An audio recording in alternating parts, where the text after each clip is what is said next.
Obviously, a lot of quotes that were in the Washington Post yesterday caught a lot of us, well, not by surprise. We can understand your disappointment and your bitterness.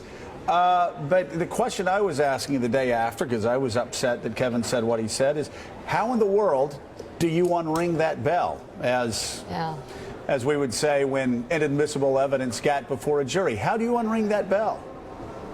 Well, Joe, you have to do a really good job on October the 22nd, and you have to ask folks to look at what you've done and not what others have said. Kevin is not on the Benghazi committee. Kevin, I'm sure, doesn't know that we've interviewed 41 witnesses that none of the previous committees have interviewed, including 7 eyewitnesses. So I would just respectfully ask folks to look at what we've done and to look at October the 22nd, and you'll see a fact-centric, professional, fair hearing, and that's all I can do is ask people to focus on actions and not words. You know, you and I both like Kevin very much. He's a great guy. I can't imagine how angry I would be if I were in your position working nonstop to bring credibility to what I consider to be a very important investigation, and then a guy you considered a friend and an ally undercut you this way. What was your reaction? You say Kevin is a friend, which makes the disappointment, frankly, even more bitter. What was your reaction when you first heard his comments? Well, he is a friend, but my first reaction is, Kevin, you're wrong.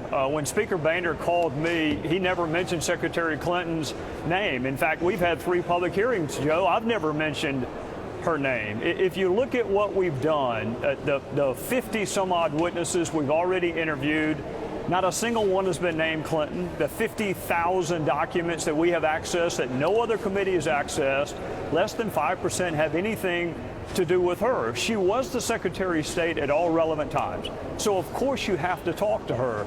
But we didn't start with her, and we're not going to end with her.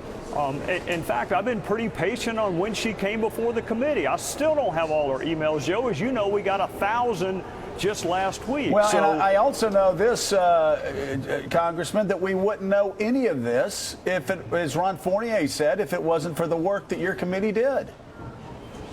Well, I think our committee was dogged, and I think we didn't let up. But I also, in all candor and a little bit of humility, which is unusual in my profession, the media has done every bit as much work as our committee because, number one, you have better sources than I do, and number two, it's not my job to look into classified information or all aspects of her email.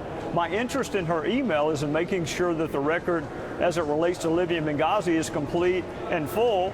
And as you'll remember, she says she's turned over everything to the State Department. But Congressman, there were huge gaps during the time of the Benghazi attacks, weren't there?